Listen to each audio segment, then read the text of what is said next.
Yo, what's going on, guys? This is Jae Grind on the Jae Grind podcast. Listen, I have a special guest today. You know what I'm saying? He's a spoken word author, father, husband, a dope artist.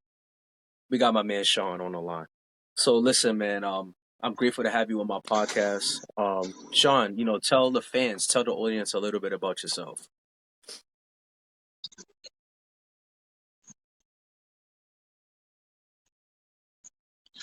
Well, a little bit about myself. I'm a writer. I started taking writing seriously over the last, I would say, 3 years now, and I want to inspire the world through my words, through my writing.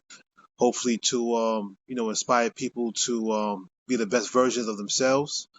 Um, to look at the world at an objective way, not just on the surface. To care about one another and just be the best they possibly can. And through my writing, I reached so many people so far in my life. So I know it's my purpose. Wow, that's crazy. It's funny. There's a couple of things you was talking about your purpose, but I want to ask you, like, what got you into spoken word? What inspired you to be a spoken artist? Mhm.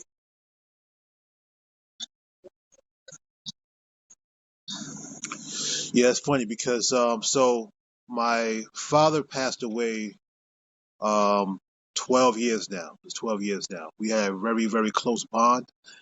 And I never wrote before he passed, but take you back even before then. There was a situation out in Queens, New York, that was a horrible situation where this young man at the time, his name was Sean Bell, and he was shot 50 times by officers.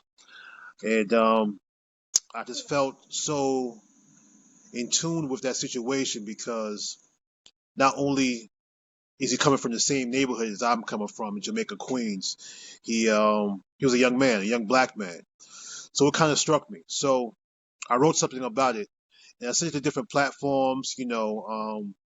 Uh, the most famous probably Tavis Smiley, and he gave me some great reviews, from it. And I showed my father. He told me, that he thought I should make it a profession. And I laughed it off. I never cared about it. You know what I mean? It was early on. I never really cared about it. But once he passed, fast forward, and once he passed, I thought I would pay homage to him to start writing.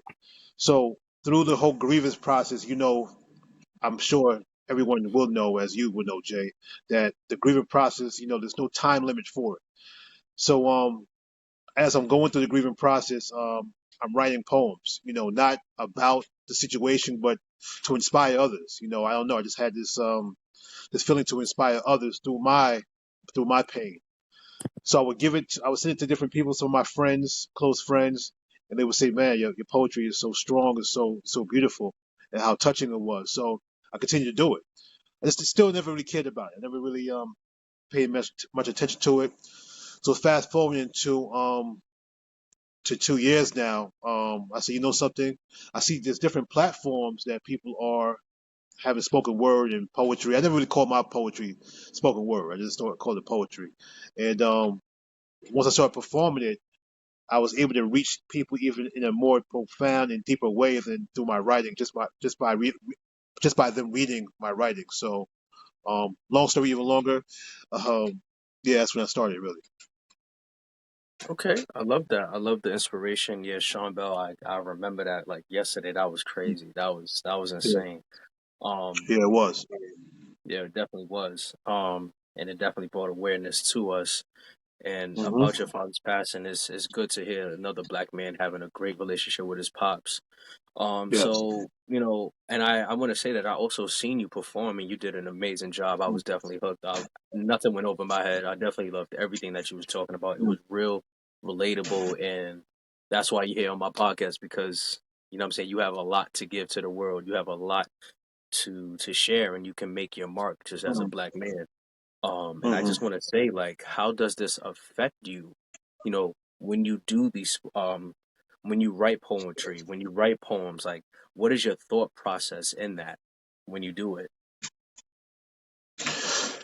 So, Sometimes, to be honest with you, like the other day, I wrote a poem. I was making a joke with my friend, and then I told him that the poem wrote itself. You know, sometimes I just sit down, I go into deep thought, maybe a little meditation, I would say, and I just want to talk about the world and what's going on in our culture, what's going on with the ills of society.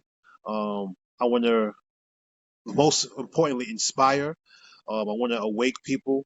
I want to educate people um, because a lot of our youth and even some of people that's our age think our history as so-called black people began in slavery, and that's the furthest from the truth. So I try to give them without pointing fingers or without being too preachy. I try to do it in a poetic form where it can gravitate towards them and say, you know something, let me look into this. Let me see if this man was talking the truth here. You know, let me see if what he's saying is true. And that's the whole process, man. I want them to go back. Don't just take my word for 100. I want you to go back and look it up. Look at certain things I'm speaking about and say, you know something, is this true? Let me see, is this really where we come from? Is this where we started from? And so on and so forth. So that goes the process of actually um, using your brain. Don't just go for what people are saying. Really go dig deep into the education of where we come from, what we stand on, and it's not just slavery. So I just want to speak mostly about that, but overall to inspire others just to be the best version of themselves, man. To look deep, because we all have special things, special abilities within ourselves um, that we can help with the world. Mm, I definitely like that. So, tell the fans, what you got going on now. Tell them what you got going on that you want to let them know.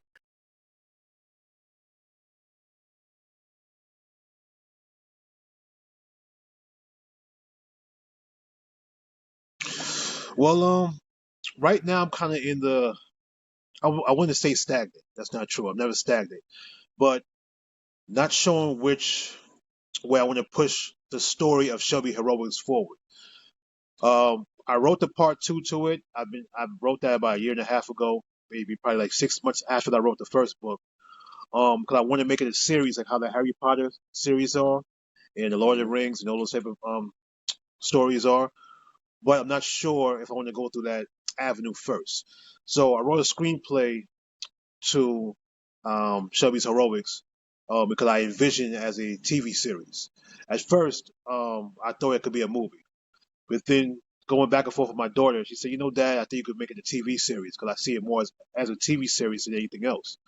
And speaking with this other executive that works or have partners through Netflix and certain avenues, different avenues in the TV production um, outlook, they told me that I should make it a TV series. So right now is what I'm working on. I'm just perfecting the screenplay. I'm trying to craft it in the best way I possibly can, and also do it the way that professionals do. I don't want to give it a half job. I want to definitely give it my best foot forward and to make it as great as possible before moving it to other professionals because I know it's a great story. No disrespect to anybody, but I know it's a great story and not tooting my own horn. But I also want to make sure that it's the best product for producers to look at because if the something as small as um, the spelling is not correct. They're going to toss it out because they look at thousands upon thousands of screenplays every single day. So just the smallest thing of detail has to be at 100. So that's what I'm working on right now. You spoke about a book, about your daughter. What inspired you to write that book?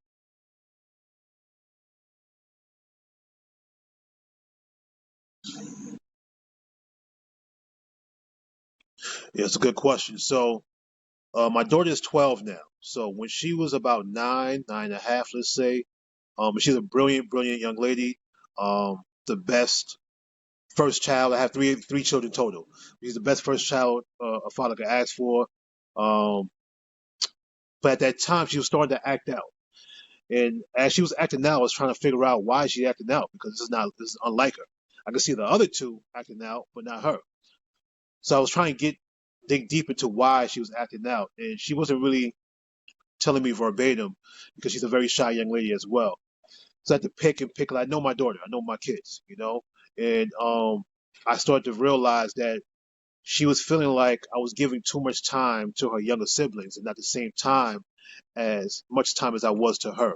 Because I was working so much hours, at work, so it was hard to divvy up the time. And I was just trying to give the young ones the same time as I gave my older child.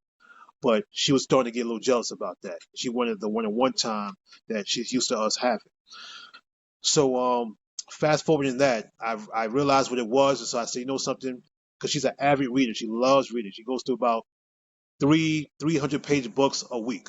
No exaggeration. So I said, something. Let's go to Queens College, which is local, close to me. So I gave her a note, a pen and a pad.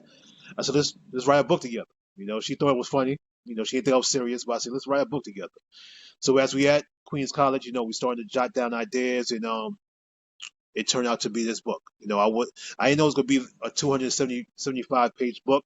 I thought it was going to be something small, but as I started to go on with the process, I started to figure out that it could be something for the world can share. So many jewels and gems within this story that it could be not just only for my daughter, but it could be for the world that could uplift them and inspire them to be better as well. So yeah. As you're doing all of these things, right? How, what, if you can look at yourself, what legacy are you leaving? Wow, that's profound right there. What legacy? Um, the legacy of never quitting.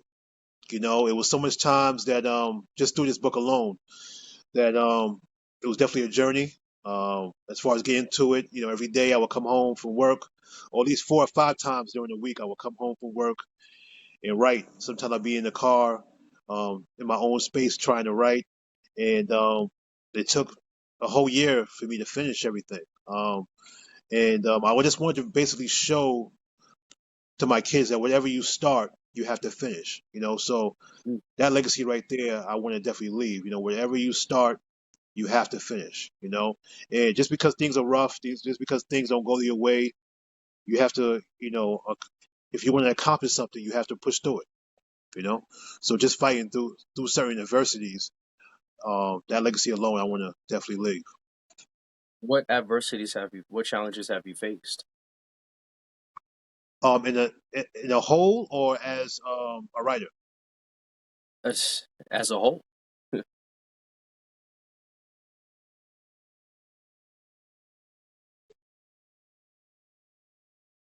I'm sorry, you're cutting up. Say it one more time. What are the challenges that you faced as a whole?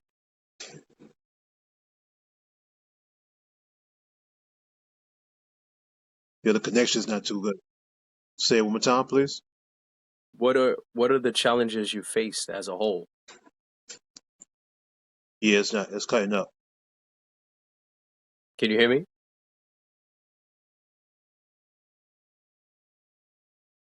Yeah, I can hear you now. Yep. What are the challenges you faced as a whole? See, even your image is a little blurry as well.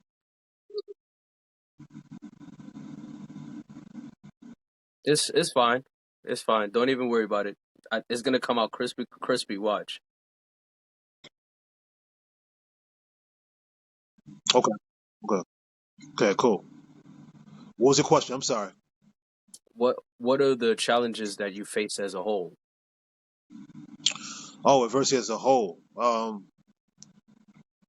that's a lot. We might be here all day, but I'm gonna try to condense it.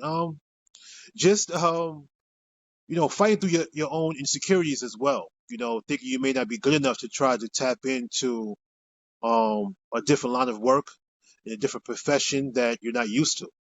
You know, I'm a confident person, a very confident person, but at the same time, this is a new venture that I'm embarking on, and even though I know through this time frame it is my purpose, it can be scary. You know what I mean? Because there's other professionals that have been doing this since they were a child, which I have not. There's other professionals that have been in different places around other professionals that do this, for real. They get paid to do this, so just that adversity alone, just getting over yourself, basically fighting through what's in your head, saying, that you're not good enough, or that you can't, that, some people probably look at me, close friends probably look like, there's no way Sean could do this, what I mean? Why is he switching all of a sudden, But I find complete joy in what I'm doing when it comes to this writing thing. Um, because how I affect people, how I inspire people, how when people leave from maybe one of my performances or see something that I wrote within a book or just anything that I write, how they inspire, how they're affected by it, how they it could be profound to them. So just getting over myself in as far as saying I can do this. I can make this happen if I work hard, if I continue to learn on a daily basis, if I continue to write, I'm gonna continue to get better. You know, um, so and procrastination too. That's a big adversity of mine. That procrastination, man. I could work so diligently one time, and then another time I'm like, I push it off. I push it to the side. Learning how to stay focused in my work and what I'm trying to accomplish is definitely a struggle. I definitely have a tendency to procrastinate and not do what I when I set my goals on a daily basis. Sometimes I don't meet those goals because or reach those goals because I procrastinate. So I'm working on that. Trying to fight through that for sure. That's good. That's good. I love it. So, where can people find you if they want to work with you or if they want to, network or collab with you? Where can these people find you?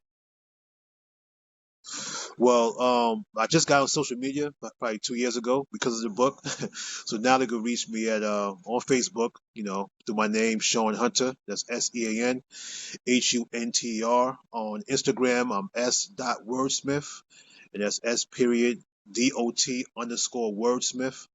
And other than that, if you check out the book, Shelby's Heroics, it's spelled Chelbys. Heroics is spelled Hairoics. As soon as that title pops up, my name is gonna pop up for sure. Where can people find the book? The book is on Amazon. It's on Barnes and Noble, Kindle. Any is at Nook. Any platform that has literature, you can definitely find it on for sure. Okay. So I want to ask you this question, guys. Check it out. That book is amazing, guys. I'm letting y'all guys know that right now. I'm in chapter 3. It's interesting. It's. I don't want to talk too much. They got to buy it. You feel what I'm saying? Support. Right, You know what right, I'm right, saying? right. So I have. It's gonna So I get have. better too. No, It's gonna nah, get it is. better for sure. Yeah, yeah, yeah. So let me ask you this question. If you have, what do you tell someone that's pursuing what you're pursuing? They want to write a book. They want Yes, to sir. direct. They want to, perform. What do you tell them? What do you want to tell them? What advice would you give them? Can you repeat the question? You was breaking up one more time, please. So if someone was to wanted to pursue on writing a book, You said all I being a got was director, tell them. yeah, yeah, like no, I'm saying like, what if they wanted to be Hmm. a author, a director, a spoken, who writes poetry, and they're just starting out? What advice would you tell them?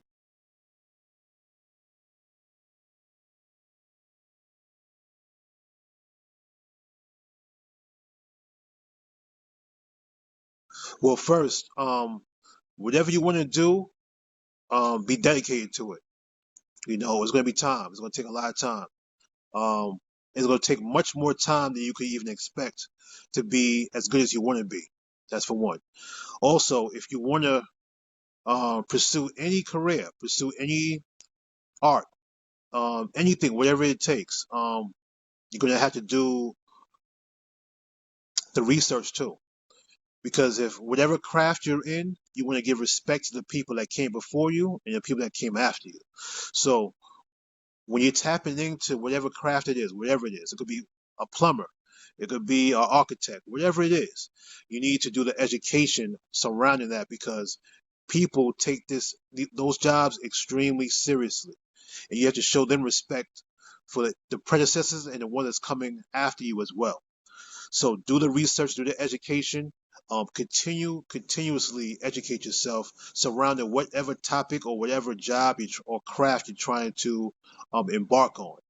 And as you're doing the education, you're going to put your own fingerprint onto it. Don't we already have a Jay Z, right? We already have a Maya Angelou. You know what I mean? We already have a James Baldwin. You know what I mean? We have all these people, but we don't have you.